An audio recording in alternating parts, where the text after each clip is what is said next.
परम पिता परमात्मा पूर्ण ब्रह्म सारी सृष्टि के रचनहार कुल मालिक कबीर देव जी, कबीर साहिब जी, ये हम सभी आत्माओं के पिता हैं, ये कुल के मालिक हैं, अनंत कोटि ब्रह्मांडों के सृजनहार हैं। हम तत्व ज्ञान के अभाव से परमात्मा की परिभाषा से परिचित नहीं हो सके, और जिस कारण से आज हमने अपने अपने मत बना लिए, अपने अपने मजहब धर्म बना लिए, उसके विषय में परमात्मा कहते हैं, भाई कोई कहे मारा राम बड़ो है, कोई कहे मारा राम बड़ा है, कोई कहे खुदाई रे, कोई कहे हमरा राम बड़ा है, कोई कहे खुदाई रे, कोई कहे ईसा मसीह बड़ा है, ये बाटा रहे लगाई रे, कोई कहे ईसा मसीह बड़ा है, ये बाटा रहे लगाई रे, कोई कहे हमारा राम बड़ा है।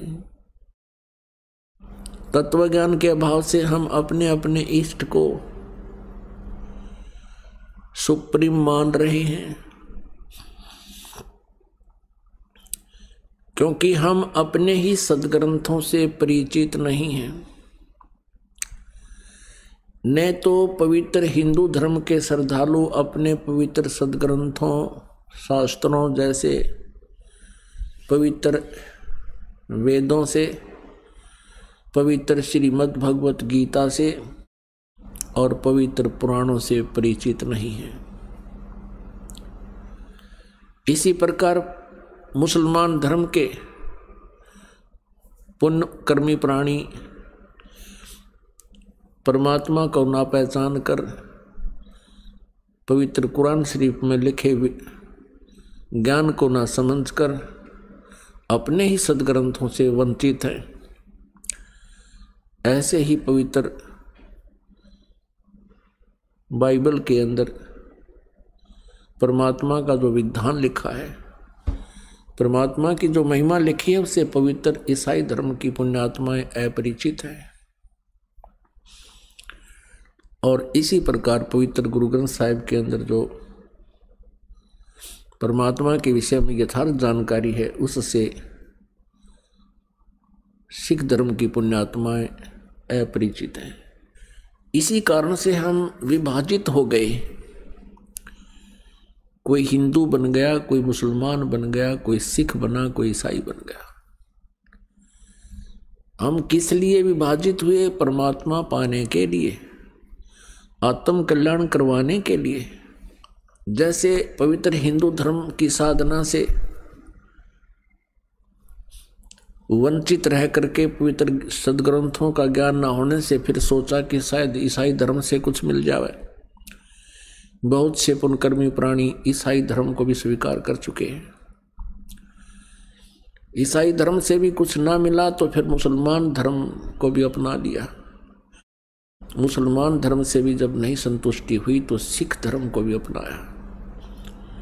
हम ऐसे ही बढ़ते चले गए।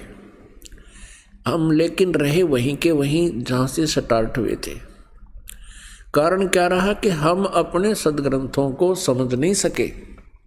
उदाहरण के लिए एक एग्जाम्पल आपको दिखाते हैं, प्रत्यक्ष प्रमाणित करते हैं।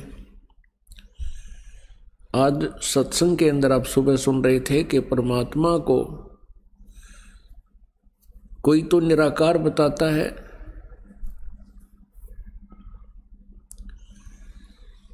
कि वो कभी जन्म नहीं लेता,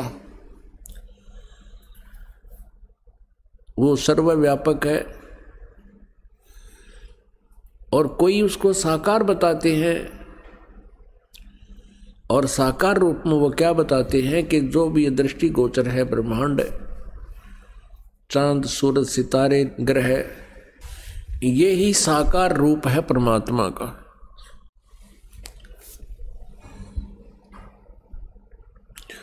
और इसी कारण से हम आज तक यही सिद्धांत बनाकर अपनी साधनाएं करते रहे। हम साकार मूर्ति रखते थे, भगवान विष्णु जी की पूजा करते थे।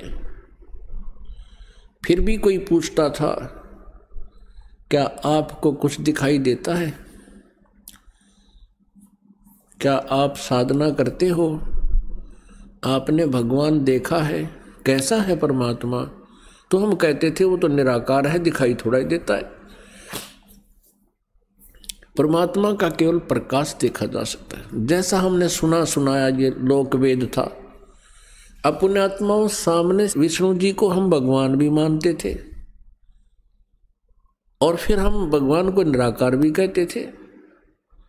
तो हमारा बालकों वाला ज्ञान था और यही स्थिति प्रत्येक धर्म के व्यक्तियों की है।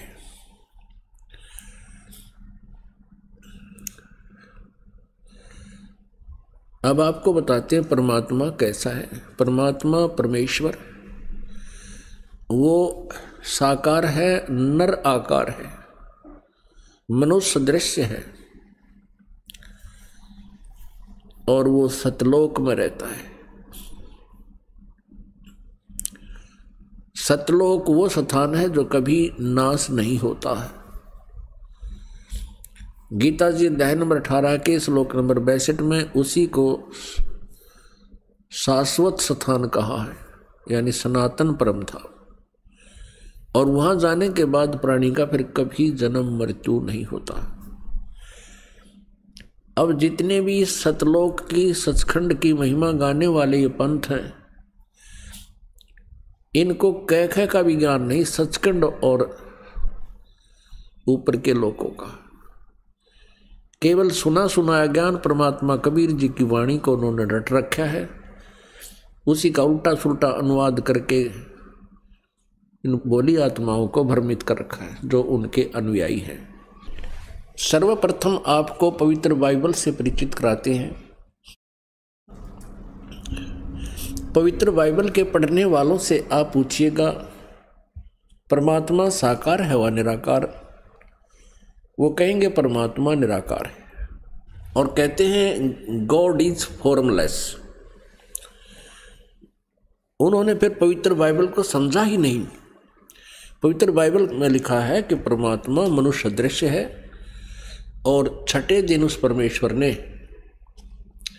कहा कि हम मनुष्य को अपने स्वरूप के अनुसार उत्पन्न करेंगे और वैसा ही कर दिया।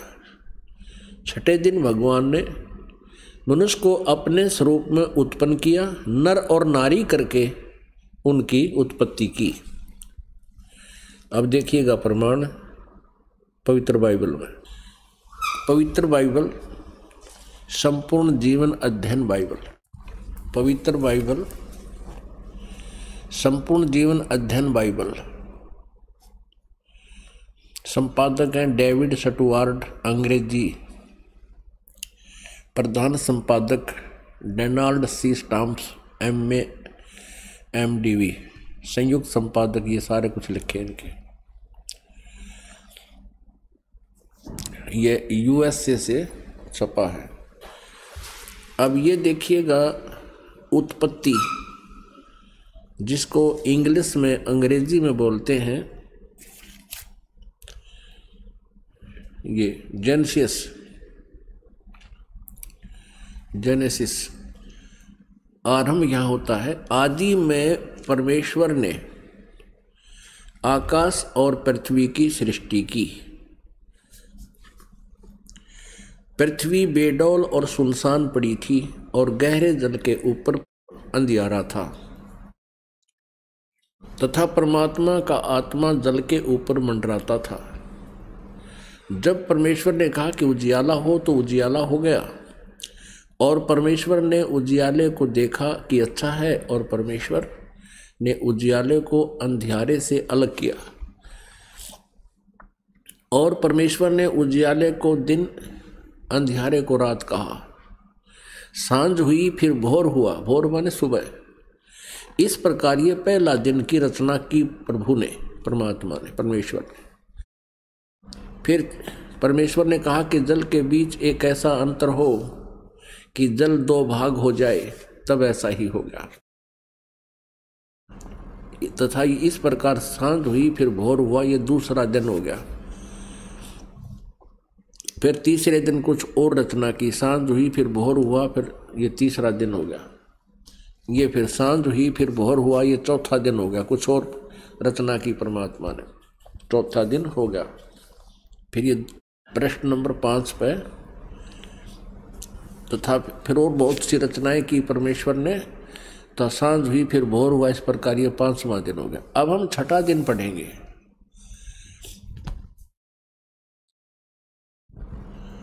फिर परमेश्वर ने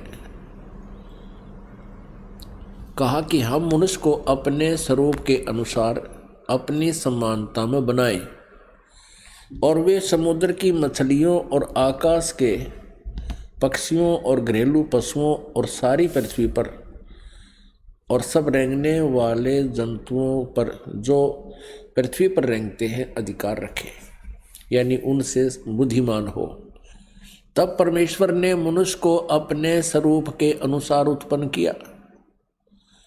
अपने ही स्वरूप के अनुसार परमेश्वर ने उसको उत्पन्न किया, नर और नारी करके उसने मनुष्यों की सृष्टि की। पुण्यात्माओं फिर पढ़ लो। तब परमेश्वर ने मनुष्य को अपने स्वरूप के अनुसार उत्पन्न किया। अपने ही स्वरूप के अनुसार परमेश्वर ने उसको उत्पन्न किया, नर और नारी करके मनुष्यों की सृष्टि की। अब पवित्र बाइबल में उत्पत्ति ग्रंथ अध्याय नंबर 1 का श्लोक नंबर 26 है। ये इसमें स्पष्ट कर दिया है कि परमात्मा मनुष्य जैसा है, उसने मनुष्य को अपने जैसा बनाया है, नर और नारी करके उसकी उत्पत्ति की। आगे परमेश्वर ने एक और कमाल किया है कि मनुष्यों के लिए मांस खाने का आदेश उस परम पिता का नहीं है जिसने सब ब्रह्मांडों की रचना की, जो कुल का मालिक है। आगे देखिएगा, इसी उत्पत्ति ग्रंथ में ये 26 नंबर हमने पढ़ लिया। 27 नंबर में कि मनुष्य 26 और 27 में यही व्यवस्था बताई है कि 27 श्लोक में लिखा है कि तब परमेश्वर ने मनुष्य को अपने स्वरूप के अनुसार उत्पन्न किया। अपने स्वरूप के अनुसार परमेश्वर ने उसको उत्पन्न किया और नर और नारी करके मनुष्यों की सृष्टि की। अब 29 श्लोक में देखो, फिर परमेश्वर ने उनसे कहा, मनुष्यों को, सुनो, जितने बीज वाले छोटे छोटे पेड़ सारी पृथ्वी के ऊपर हैं और जितने वृक्षों में बीज वाले फल होते हैं, वे सब मैंने तुमको दिए हैं, वे तुम्हारे भोजन के लिए हैं। अब पूर्ण परमात्मा का कोई आदेश नहीं है मांस आहार करने का किसी भी मनुष्य को, और ये कितना बुरी तरह खाते हैं ये ईसाई लोग। तब सांझ हुई फिर भोर हुआ, इस प्रकार 6वां दिन हो गया। ये और बहुत सी रचनाएं की इसके बाद। अब 7वां दिन देखो,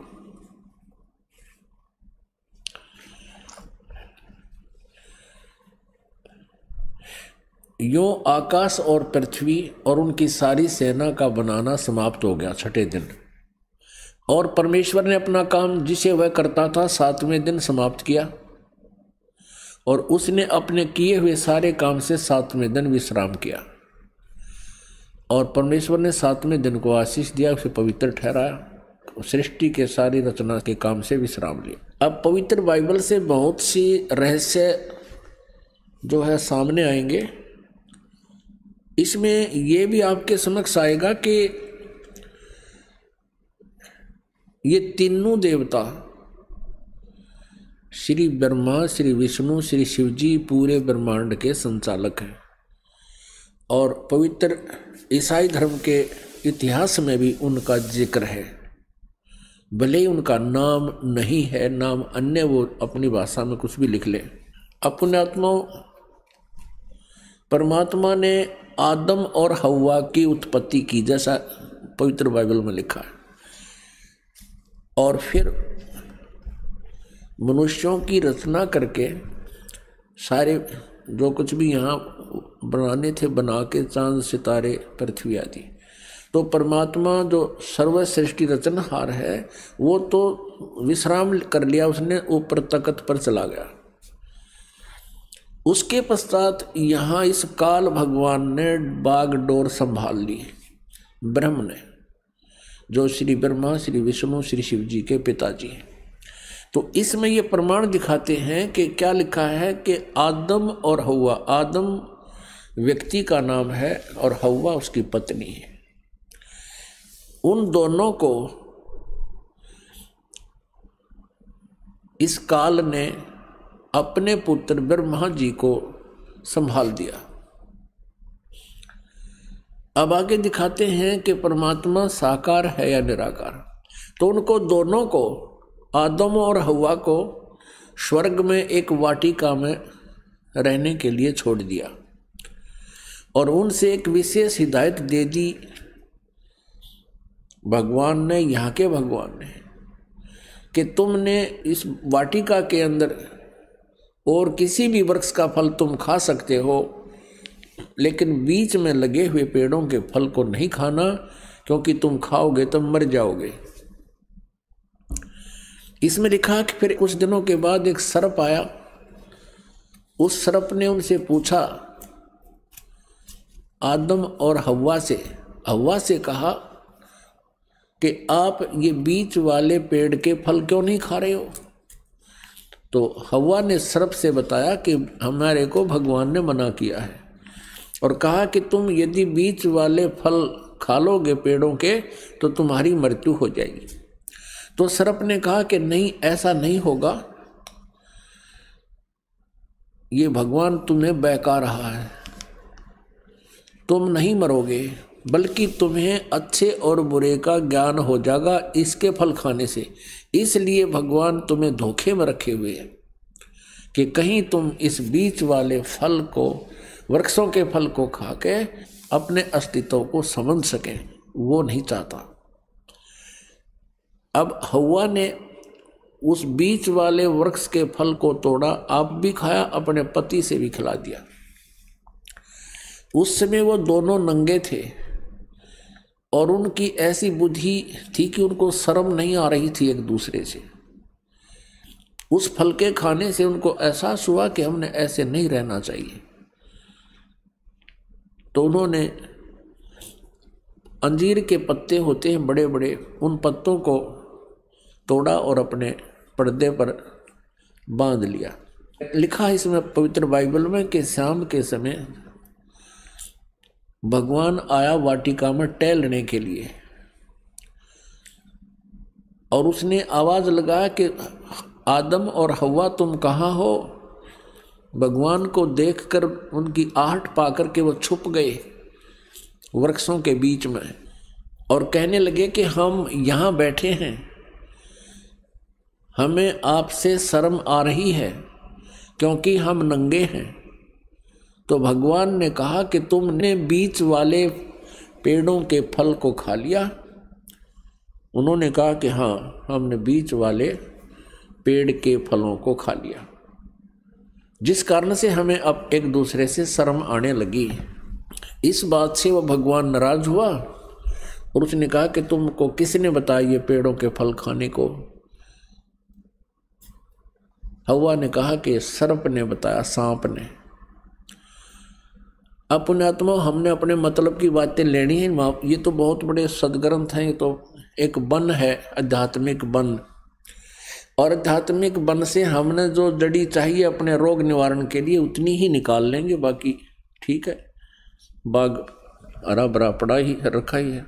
आपको ये और दिखाते हैं कि भगवान वाटिका में टहल रहा था और ये भी दिखाते हैं पवित्र बाइबल में कि उसने कहा कि अब इस बीच वाले फल के पेड़ के फल को खाने से ये इंसान बुद्धिमान हो गया है और कहीं ऐसा ना हो कि जीवन के वृक्ष वाले फल को भी ना खा ले और फिर ये अमर हो जावे, इसलिए उसको वाटिका से निकाल दिया उनको और उनके चमड़े के कपड़े बनवाए भगवान ने। तो भगवान निराकार की तरह गया। कहाँ से हुआ निराकार, ये कहाँ से लाए ये थ्योरी, ये सिद्धांत, ये देखिएगा। ये हम पढ़ रहे हैं पवित्र बाइबल और जेनेसिस 3 यानी 3रा अध्याय, मनुष्य का पतन, पृष्ठ नंबर 9 पे। यहोवा परमेश्वर ने जितने बनेले पशु बनाए थे उन सब में सर्प धूर्त था। उसने स्त्री से कहा, क्या सच है कि परमेश्वर ने कहा है तुम इस वाटिका के किसी वृक्ष का फल न खाना? स्त्री ने सर्प से कहा, इस वाटिका के वृक्षों के फल हम खा सकते हैं, पर जो वृक्ष वाटिका के बीच में है इसके फल के विषय में परमेश्वर ने कहा है कि न तो तुम उसको खाना और न उसको छूना, नहीं तो मर जाओगे। तब सर्प ने स्त्री से कहा, तुम निश्चय न मरोगे, वरन परमेश्वर आप जानता है कि जिस दिन तुम उसका फल खाओगे उसी दिन तुम्हारी आंखें खुल जाएंगी और तुम भले बुरे का ज्ञान पाकर परमेश्वर के तुल्य हो जाओगे। अतः जब स्त्री ने देखा कि उस वृक्ष का फल खाने के लिए अच्छा है और देखने में मन भाऊ और बुद्धि देने के लिए चाहने योग्य भी है, तब उसने उसमें से तोड़कर खाया और अपने पति को भी दिया, उसने भी खाया। तब उन दोनों की आंखें खुल गई और उनको मालूम हुआ कि वे नंगे हैं, इसलिए उन्होंने अंजीर के पत्ते जोड़ तोड़ कर लंगोट बना लिए। तब यहोवा परमेश्वर जो कि दिन के ठंडे समय यानी शाम को या सुबह वाटिका में फिरता था, अब देखो, तब यहोवा परमेश्वर यानी ये यहोवा कहो से परमेश्वर को, जो कि दिन के ठंडे समय वाटिका में फिरता था, घूमया करता था, का शब्द उनको सुनाई दिया, उसके पैरों की आवाज़ सुनाई दी। तब आदम और उसकी पत्नी वाटिका के वृक्षों के बीच में छुप गई। वृक्षों के बीच यहोवा परमेश्वर से छिप गए। तब यहोवा परमेश्वर ने पुकार कर आदम से पूछा, तू कहाँ है? जिस भगवान ने न्योय नहीं बेरा आदम किस है, तो बताओ परमात्मा है या नहीं, ये भी शंका होगी हमें। तब यहोवा परमेश्वर ने पुकार कर आदम से पूछा, तू कहाँ है? उसने कहा, मैं तेरे शब्द बारी में सुनकर डर गया, क्योंकि मैं नंगा था इसलिए छिप गया। अब उसने कहा, किसने? यहोवा परमेश्वर ने कहा कि किसने तुझे बताया कि तू नंगा है? जिस वृक्ष का फल खाने को मैंने तुझे मना किया, क्या तूने उसका फल खा लिया? आदम ने कहा, जिस स्त्री को तूने मेरे संग रहने को दिया है उसी ने उस वृक्ष का फल मुझे दिया और मैंने खाया। तब यहोवा परमेश्वर ने स्त्री से कहा कि तूने यह क्या किया है? स्त्री ने कहा कि सर्प ने मुझे बहका दिया, तब मैंने खाया। प्रश्न नंबर 10 पर आप देखेंगे, उत्पत्ति ग्रंथ अध्याय 3 और 4 आप पढ़ रहे हो, अभी 3 चल रहा है। इसमें क्या लिखा कि आदम ने अपनी पत्नी का नाम हव्वा रखा, क्योंकि जितने मनुष्य जीवित हैं उन सब की आदि माता वही है। और यहोवा परमेश्वर ने आदम और उसकी पत्नी के लिए चमड़े के अंग रखे बनाकर उन्हें पहना दिए। ये भगवान निराकार कहाँ से सारी बात करे, उनके कपड़े बनवावे, घूमे फिरे, बोले बतलावे। फिर यहोवा परमेश्वर ने कहा कि मनुष्य भले बुरे का ज्ञान पाकर हम में से एक के समान हो गया है। अब भगवान एक से अनेक हो गए। फिर यहोवा परमेश्वर ने कहा कि मनुष्य भले बुरे का ज्ञान पाकर हम में से एक के समान हो गया। इससे सिद्ध है ये भगवान इस सतर के एक से अधिक हैं। इसलिए अब ऐसा ना हो कि वह हाथ बढ़ाकर जीवन के वृक्ष का फल तोड़ के खा ले और वो सदा जीवित रहे। एक और प्रमाण दिखाते हैं इसी पवित्र बाइबल में, ये देखिएगा। ये प्रश्न नंबर 11 पर भी यही समर्थन है ये उत्पत्ति ग्रंथ है। 4-5 अध्याय हम चल रहे हैं। अब 5वां अध्याय में भी यही स्पष्ट किया स्टार्ट में, आदम से नूह तक का इसमें जिक्र है, विवरण है। आदम की वंशावली यह है कि जब परमेश्वर ने मनुष्य की सृष्टि की तब अपने ही स्वरूप में उसको बनाया। अब डबल दूसरी बार फिर यहाँ पर प्रमाणित कर दिया कि परमेश्वर ने मनुष्य की सृष्टि की तब अपने ही स्वरूप के में उसको बनाया। उसने नर और नारी करके मनुष्य की सृष्टि की और उन्हें आशीष दी और उनकी सृष्टि के दिन उसका नाम आदम रखा। अब स्पष्ट हो गया, 2 बार फिर कह दिया। अब आगे दिखाते हैं, ये भी दिखाते हैं कि ये 3 हैं जो इनको कंट्रोल करते हैं। किसको? ईसाई धर्म को। ये देखिएगा, वो 3 हैं। 3 का भी प्रमाण आपको देते हैं। ये देखिएगा, ये है 24 पृष्ठ और वही उत्पत्ति यानी जेनेसिस 17-18। 3 अतिथि है। अब्राहम ममरे के बांज वृक्षों के बीच कड़ी धूप के समय तंबू के द्वार पर बैठा हुआ था अब्राहम। तब यूहन्ना ने उसे दर्शन दिया। उसने आंखें उठाकर दृष्टि की तो क्या देखा कि 3 पुरुष उसके सामने खड़े हैं। ये तीनों ब्रह्मा विष्णु महेश। जब उसने उन्हें देखा तब उनसे भेंट करने के लिए तंबू के द्वार से दौड़ा और भूमि पर गिरकर दंडवत की और कहने लगा, हे प्रभु, यदि मुझ पर तेरी अनुग्रह दृष्टि है तो मैं विनती करता हूँ, अपने दास के पास से चले न जाना। मैं थोड़ा सा जल लाता हूँ और आप अपने पांव धोकर इस वृक्ष के नीचे विश्राम करें। फिर मैं एक टुकड़ा रोटी ले आऊँ और उसे आप अपने अपने जीव को तृप्त करें, तब उसके पश्चात आगे बढ़ें, क्योंकि आप अपने दास के पास इसलिए पधारे हैं। उन्होंने कहा, जैसा तू कहता है वैसा कर। अब देखो पुण्यात्मा, इस पवित्र बाइबल ने ये सिद्ध कर दिया कि परमात्मा मनुष्य सदृश है, वो साकार है, मनुष्य जैसा है, क्योंकि उसने मनुष्यों की सृष्टि अपने स्वरूप के अनुसार की है। दूसरा कंसेप्ट ये क्लियर कर दिया कि 7वें दिन तख्त पर जा बैठा, उसने विश्राम किया। उसके बाद इस काल के हाथ में बागडोर आ गई, ब्रह्म के हाथ में, और इसने अपने तीनों पुत्रों को ये बागडोर संभाल रखी है, श्री ब्रह्मा, श्री विष्णु, श्री शिव जी को। आपने ये भी देख लिया कि भगवान किसी दृष्टिकोण से भी निराकार नहीं है, वो साकार है। पूर्ण परमात्मा भी साकार है जिसने सारे ब्रह्मांडों की रचना की, और आगे ये देवता भी साकार है जो वाटिका में घूम रहा है, उनसे बातें कर रहा है, उन आदम और हवा के कपड़े सिलवा रहा है। और फिर अब्राहम नाम के एक महापुरुष हुए हैं इसी ईसाई धर्म में। ईसा जी से पूर्व की बातें हैं, आदम जी के बाद की बातें। तो उसने देखा कि 3 भगवान खड़े सामने, उनको दंडवत प्रणाम किया। तो परमात्मा निराकार कहाँ से रहा? ये कहाँ से लाई ये सिद्धांत? ये था लोकवेद। लोकवेद वो होता है जो दंत कथा होती है, जो सदग्रंथों के विपरीत होता है, उसको लोकवेद कहते हैं। अब आप जी को दिखाते हैं पवित्र कुरान शरीफ में। आप किसी भी मुसलमान धर्म के श्रद्धालु से पूछिएगा कि अल्लाह कैसा है, वो कहते अल्लाह तो बेचून है। बेचून में निराकार है।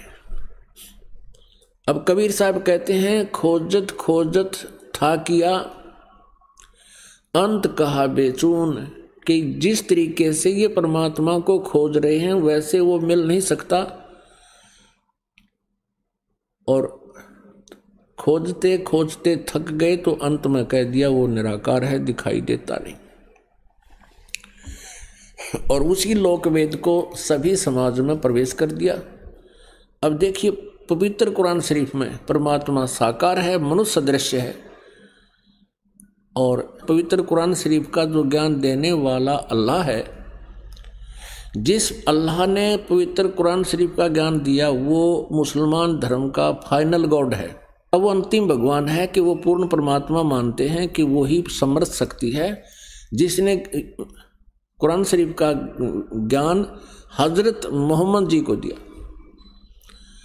अब दिखाएंगे कि वो ही कुरान शरीफ के ज्ञान देने वाला अल्लाह कहता है कि और एक सुप्रीम गॉड है और उसका ज्ञान मैं भी नहीं रखता, यानी कुरान शरीफ के ज्ञान देने वाला अल्लाह भी उस पूर्ण परमात्मा के ज्ञान से अपरिचित है।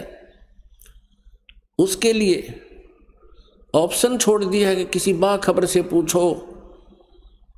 इसी प्रकार पवित्र श्रीमद् भगवत गीता अध्याय नंबर 4 के श्लोक नंबर 34 में कहा है, गीता ज्ञान देने वाला अल्लाह भी वही है और कुरान शरीफ का ज्ञान देने वाला अल्लाह भी वही है। अब पवित्र श्रीमद् भगवत गीता जी अध्याय नंबर 4 के श्लोक 34 में कहा है, अर्जुन उस तत्व ज्ञान को जो परमेश्वर ने स्वयं आकर अपने मुखारविंद से बोला है चौथे अध्याय के 32वें श्लोक में, जिसके विषय में कहा है, उस सच्चिदानंद घनम की वाणी को यानी उस तत्व ज्ञान को तू तत्वदर्शी संतों के पास जाकर समझ, उनको दंडवत प्रणाम करने से, सरलतापूर्वक प्रसन्न करने से वह तत्वदर्शी संत तुझे उस परमात्म तत्व का ज्ञान बताएंगे। इससे सिद्ध है कि पवित्र गीता जी का ज्ञान देने वाला वो भगवान भी अपरिचित है उस कंप्लीट स्पिरिचुअल नॉलेज से और उस परम अक्षर ब्रह्म से, पूर्ण परमात्मा से। अब देखिएगा पवित्र कुरान शरीफ, देखिएगा पवित्र कुरान शरीफ, इसके विषय में लिखा है कि यह वह इलामी किताब है जिसमें कोई संदेह की गुंजाइश नहीं। भाव ये है कहने का कि इसमें जो लिखा है हमें पूर्ण रूप से मान्य है। अब इसमें मुतरजम यानी शास्त्रीय अरबी पद्धति पर नागरी लिपि में रूपांतरकार हैं नंद कुमार अवस्थी, शेरवानी संस्करण।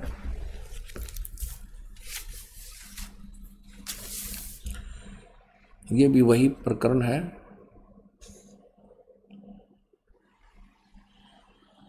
प्रकाशक है लखनऊ किताब घर, मौसम बाग, सीतापुर रोड, लखनऊ। हम इसकी सूरत फुरकानी 25 नंबर सूरत फुरकानी में देखेंगे, ये 25 नंबर है, प्रश्न नंबर 604 पे ये कुरान शरीफ। और यहाँ देखिएगा इसके 52 नंबर आयत से हम प्रारंभ करेंगे, 52 नंबर से।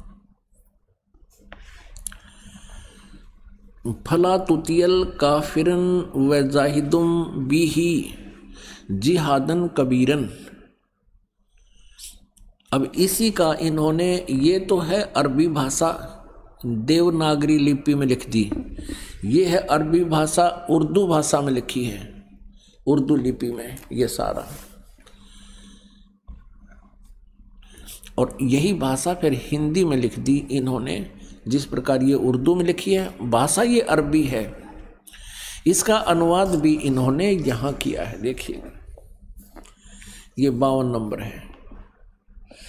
अब कुरान शरीफ के ज्ञान देने वाला अल्लाह हजरत मोहम्मद जी से कह रहा है कि ए पैगंबर, तुम काफिरों का कहा न मानना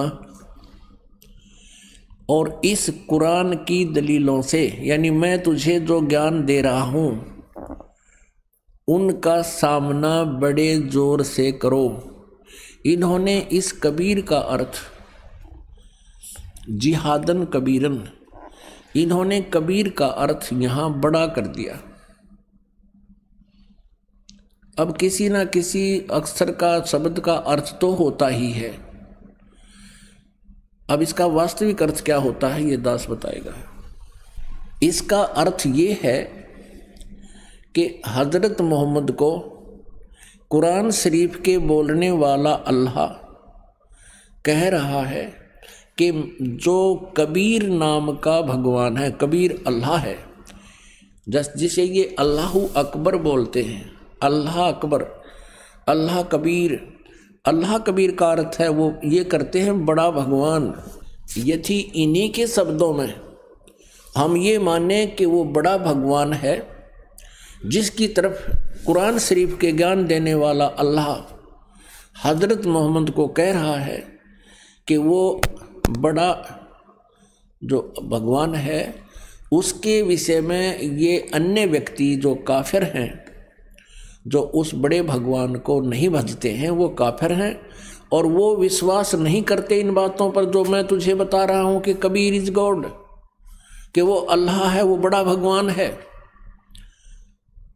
तो तू उनकी बातों में मत आना और मेरे द्वारा दिए गए इस कुरान शरीफ के ज्ञान पर विश्वास रखना और उनकी बात नहीं मानना। इसके लिए तू संघर्ष करना, कबीर के लिए संघर्ष करना, जिहादन कबीरन, इस कबीर भगवान के लिए। कबीर अल्लाह, वो कबीर अल्लाह है, वो कबीर परमात्मा है, सारी सृष्टि का रचनहार है। तो मेरी बातों पे विश्वास कर। और ये काफिर नहीं मानते उस कबीर को, उस भगवान को, उस समर्थ शक्ति को। तू उनकी बातों में मत आना और मेरे द्वारा दिए गए कुरान शरीफ के इन दलीलों पर विश्वास करना और इनके साथ संघर्ष करना, लड़ना नहीं। जिहाद का अर्थ कोई लठ बजाना नहीं, संघर्ष करना। ये चाहे तुझे तंग करें या दुखी करें, लेकिन तू इनकी बातों को मत मानना। इतनी सी बात है। अब यहाँ पर जो कबीर शब्द है, इसमें कबीरन शब्द है, तो दूसरी कुरान मजीद है, पवित्र मजीद है, वो दिखाते हैं। ये पवित्र कुरान मजीद और कुरान शरीफ के और नाम का अंतर है, जो कि तो अक्सर हैं, मतलब लाइन पंक्ति का भी अंतर नहीं है, फिर भी इससे बहुत कुछ कंसेप्ट क्लियर होगा। देखिएगा, यह है पवित्र कुरान मजीद, प्रकाशक हैं आसिफ बुक डिपो, 422 मटिया महल, जामा मस्जिद, दिल्ली 6। कुरान मजीद हिंदी मुतरजम मा अरबी मतन, तर्जुमा मौलाना फ़तेह मोहम्मद खान साहिब जालंधरी, तसही मौलाना अब्दुल मजीद सरवर साहिब, प्रकाशक है Farid book depot private limited, नई दिल्ली। यह है सूरत फुरकानी, जो की त्यों सूरत फुरकानी 25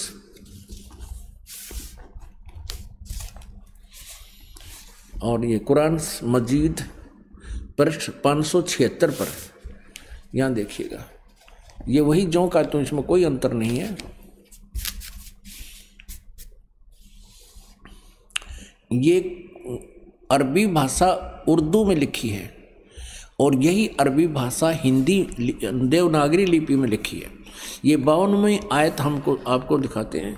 फला तुतियल काफिरन न जाहिदम बिही जिहादन कबीरा, उसमें कबीरन लिखा है, केवल इसमें कबीरा लिखा है, तो हम उसे कबीर बोल देते हैं, सीधा कबीर। वो कबीर अल्लाह है। अब यहाँ से हम इतना ही लेंगे, अधिक नहीं। अब हम फिर पवित्र कुरान शरीफ से ही आगे बढ़ेंगे। इससे तो इतना कंसेप्ट क्लियर करना था, इसके कबीरन कहो या कबीर कहो या कबीरा कहो, अर्थ उनका एक ही है। अब देखना, ये कुरान शरीफ, हम फिर कुरान शरीफ पर आगे, ये देखिएगा, ये कुरान शरीफ हम फिर देख रहे हैं किताब, ये वही है कुरान शरीफ। अब यहाँ आगे हम सूरत फुरकानी 25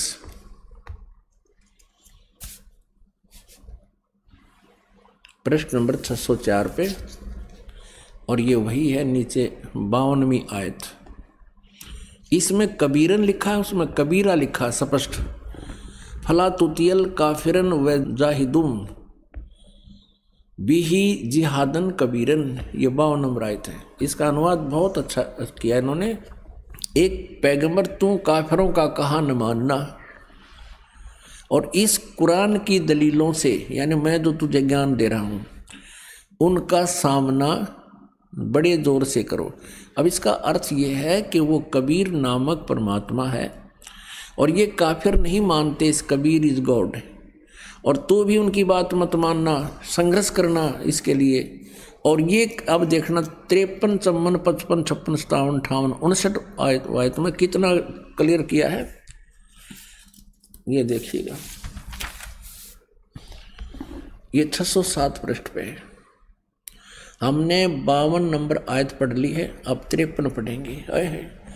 और वही है वो कबीर नामक अल्लाह, वही है जिसने 2 दरियाओं को मिला चलाया, एक का पानी मीठा प्यास बुझाने वाला और एक का खारी कड़वा, और दोनों के एक आड़ और मजबूत रोक बना दी। अब 54 पढ़ेंगे, ये 53 पूरी होगी। और वही है जिसने पानी की बूंद से आदमी को पैदा किया, फिर उसको साहिब नसब यानी किसी का बेटा या बेटी, और ससुराल वाला यानी किसी का दामाद बहू बनाया। और तुम्हारा परवरदिगार, यानी देखो स्पष्ट कर रहा है, कुरान शरीफ के ज्ञान देने वाला अल्लाह हजरत मोहम्मद को कह रहा है कि वह तुम्हारा परवरदिगार हर चीज के करने में शक्तिमान है, सतगुरु जो चाहे सो कर ही, 14 कोट दूत जमडर ही। और काफिर अल्लाह के सिवा ऐसों को पूजते हैं जो न उनको नफा पहुंचा सकते हैं और न उनको नुकसान, यानी अन्य देवताओं को पूजते हैं, वो उनको ना लाभ दे सकते ना हानि दे सकते, वो काफिर हैं। और काफिर तो अपने परवरदिगार से पीठ दिए हुए हैं, मुंह मोड़े हैं। अब 55 पढ़ ली, अब 56। ए पैगंबर, हमने तुमको खुशखबरी सुनाने और सिर्फ अजाब से डराने के लिए भेजा है। अब 57 में, इन लोगों से कहो कि मैं तुमसे इस अल्लाह के हुक्म पर कुछ मजदूरी नहीं मांगता, हाँ जो चाहे अपने परवरदिगार तक पहुंचने की राह इख्तियार कर ले। अब 58 नंबर आयत में, ए पैगंबर, उस जिंदा उस जिंदा चैतन्य पर, चैतन्य अर्थ कर दिया, उस जिंदा पर भरोसा रखो, क्योंकि कबीर परमेश्वर जी हजरत मोहम्मद जी को जिंदा महात्मा के रूप में मिले थे। उस जिंदा पर भरोसा रखो जो कभी मरने वाला नहीं है, वो अविनाशी है। और तारीफ के साथ उसकी पाकी यानी पवित्रता बयान करते रहो, उसकी महिमा का गुणगान करते रहो। और अपने बंदों के गुनाहों से वह काफ़ी खबरदार है। अब देखो, इन्होंने ये 58 नंबर आयत है, यहाँ देखिएगा, इन्होंने ये खबीरा लिख दिया, खबीरा। इसको कबीरा कहो, खबीरा कहो, अकबर कहो, एक ही अर्थ बनता है। इसमें लिखा है कि वो कबीर नामक परमात्मा, इबादत ही कबीरा है। इबादत माने पूजा, इबादत ही माने पूजा के योग्य, वो कबीरा है, वो कबीर नामक परमात्मा। इसको खबीर कहो, कबीर कहो। इबादत ही माने इबादत माने पूजा, इबादत ही माने पूजा के योग्य, वो कबीर परमात्मा है। ये 58 नंबर आयत है। आगे देखो, इसका इन्होंने अर्थ जो किया वो पढ़ेंगे कि ए पैगंबर, उस जिंदा पर भरोसा रखो जो जिंदा महात्मा के रूप में तुम्हें मिला था, रखो, जो कभी मरने वाला नहीं है, वो वास्तव में अविनाशी है। और तारीफ के साथ उसकी पाकी बयान करते रहो। और अपने बंदों के गुनाहों से, यानी अपने भक्तों के पाप का वो नाश कर देता है। यहाँ इन्होंने इस कबीर का अर्थ काफ़ी कर दिया। काफ़ी, बड़ा कहो, बहुत कहो, घना कहो, बड़ा कहो, खबरदार है यानी जानता है, वो नाश कर देता है। और इस 59 में 59 में तो कमाल कर दिया। और ये कबीर नामक अल्लाह वही है जिसने आसमानों और ज़मीन और जो कुछ उनके बीच में है सबको 6 दिन में पैदा किया, फिर तख्त पर जा बिराजा। ओए, वही पवित्र बाइबल कह रहा है कि 6 दिन में सृष्टि रची, 7वें दिन विश्राम किया। और यही पवित्र कुरान शरीफ कह रही है कि जिसने आसमान और ज़मीन के और जो कुछ उनके बीच में था है सबको 6 दिन में पैदा किया और फिर तख्त पर जा बिराजा। वो अल्लाह बड़ा, ये लिखना है, वो अल्लाह कबीर। 59 में देखिएगा, यहाँ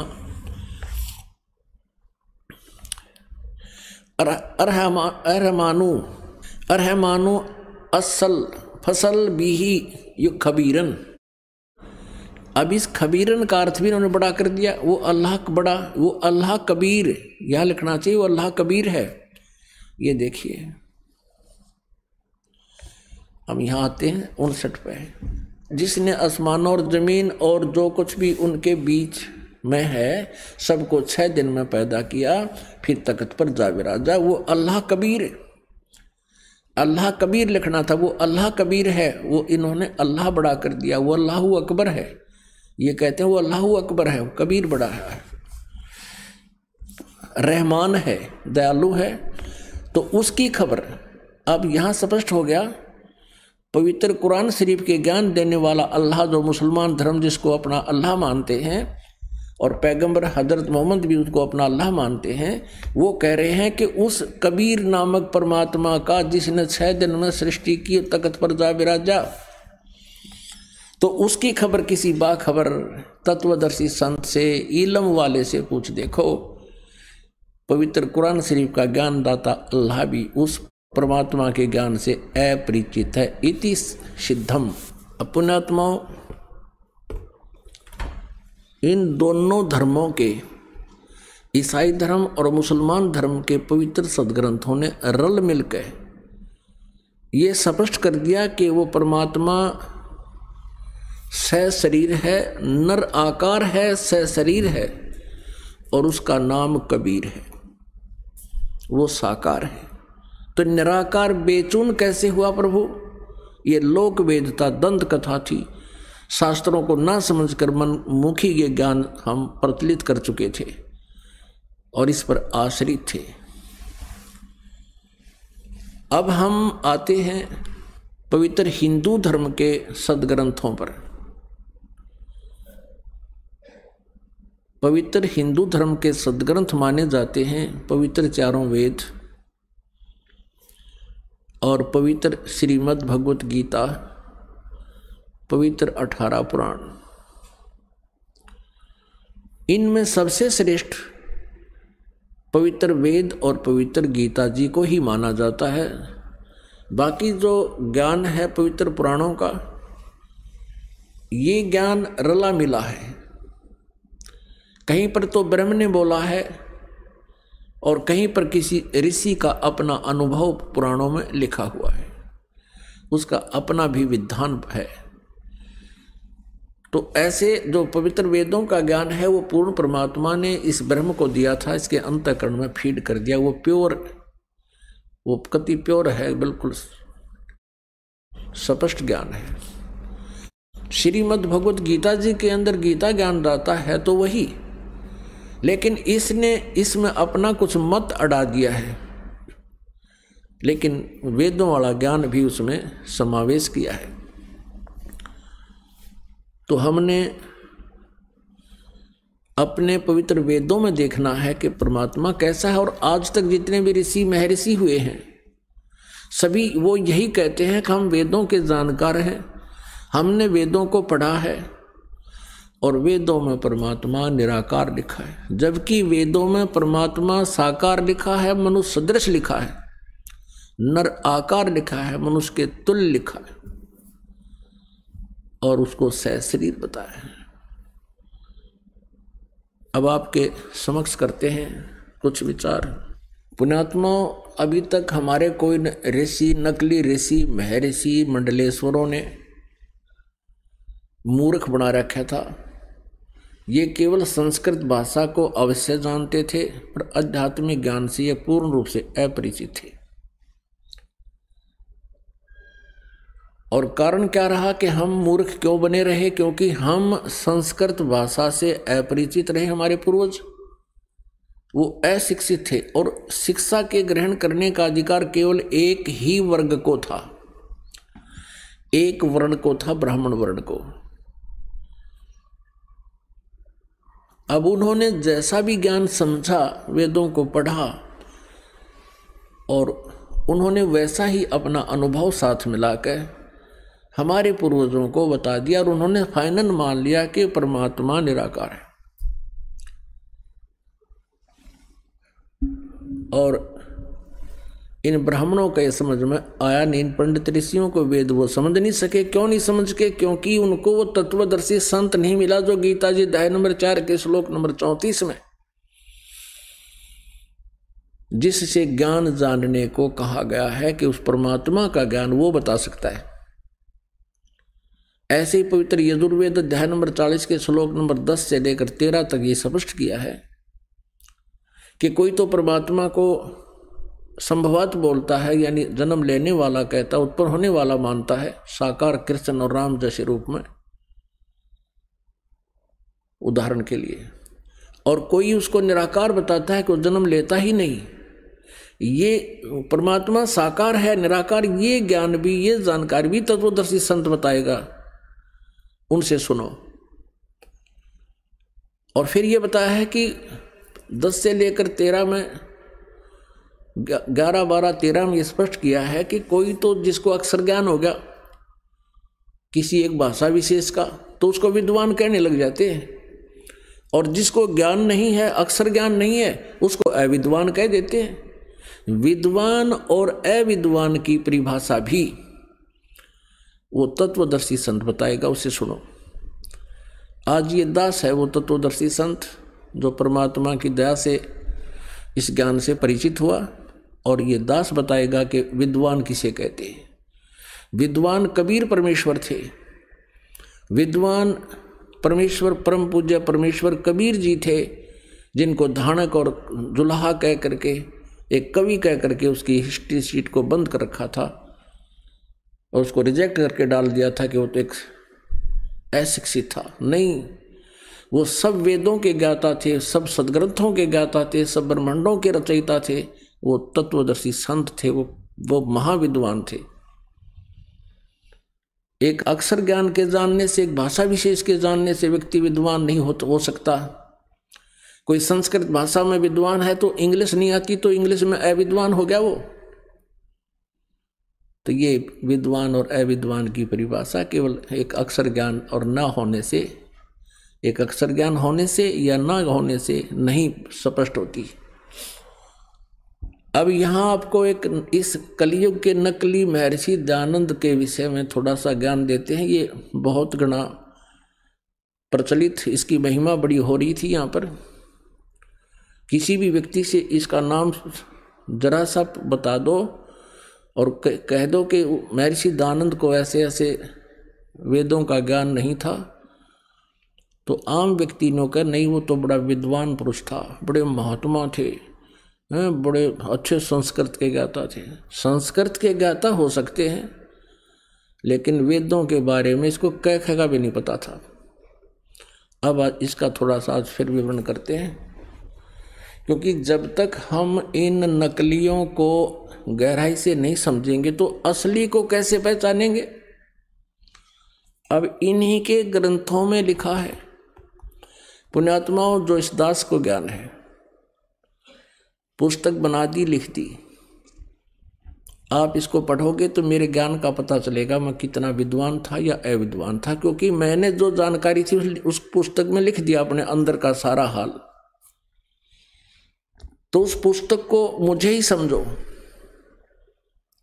क्योंकि मैंने अपना सारा ज्ञान उसमें भर दिया। इसी प्रकार ये सत्यार्थ प्रकाश नाम का एक पुस्तक महर्षि दयानंद जी द्वारा रची गई है। अब ये महर्षि दयानंद तो नहीं रहे, लेकिन उनकी अंदर की जो भी भावना थी, जो उसने अनुभव किया अपने जीवन में, इस सत्यार्थ प्रकाश नामक पुस्तक में भर दिया। आज हम इसको पढ़कर ये अंदाजा लगा सकते हैं वो कितना वेदों का ज्ञाता था और कैसा उसका अनुभव था। देखिएगा सत्यार्थ प्रकाश, ये है सत्यार्थ प्रकाश।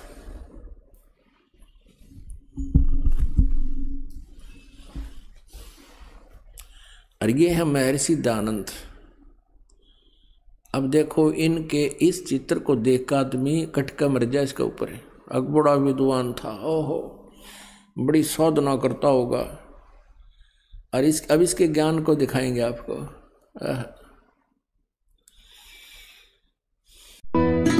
तो पुण्यात्माओं, आपका सौभाग्य है, आपको ये अनमोल वचन, अनमोल ज्ञान सुनने जोगा बनाया। पहले तो भगवान ने आपको विद्वान बनाया, शिक्षित किया, और दास को इसका जानकार बनाया।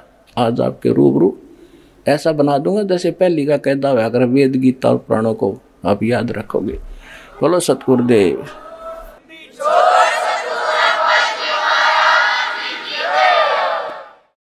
अपने पवित्र सारी सृष्टि के रचनहार कुल मालिक कबीर देव जी, कबीर साहब जी, ये हम सभी आत्माओं के पिता हैं, ये कुल के मालिक हैं, अनंत कोटि ब्रह्मांडों के सृजनहार हैं। हम तत्व ज्ञान के अभाव से परमात्मा की परिभाषा से परिचित नहीं हो सके, और जिस कारण से आज हमने अपने अपने मत बना लिए, अपने अपने मजहब धर्म बना लिए, उसके विषय में परमात्मा कहते हैं, भाई कोई कहे मारा राम बड़ो है, कोई कहे मारा राम बड़ा है, कोई कहे खुदाई रे, कोई कहे हमरा राम बड़ा है, कोई कहे खुदाई रे, कोई कहे ईसा मसीह बड़ा है, ये बाटा रहे लगाई रे, कोई कहे ईसा मसीह बड़ा है, ये बाटा रहे लगाई रे, कोई कहे हमारा राम बड़ा है। तत्व ज्ञान के अभाव से हम अपने अपने इष्ट को सुप्रीम मान रहे हैं, क्योंकि हम अपने ही सदग्रंथों से परिचित नहीं हैं। न तो पवित्र हिंदू धर्म के श्रद्धालु अपने पवित्र सदग्रंथों शास्त्रों जैसे पवित्र वेदों से, पवित्र श्रीमद् भगवत गीता से और पवित्र पुराणों से परिचित नहीं है। इसी प्रकार मुसलमान धर्म के पुण्य कर्मी प्राणी परमात्मा को ना पहचान कर पवित्र कुरान शरीफ में लिखे ज्ञान को ना समझकर अपने ही सदग्रंथों से वंचित हैं। सत साहिब सभी भक्तों को, जो लोग भी मेरे चैनल में पहली बार आए तो चैनल को सब्सक्राइब, वीडियो को लाइक और वीडियो पूरा जरूर देखें।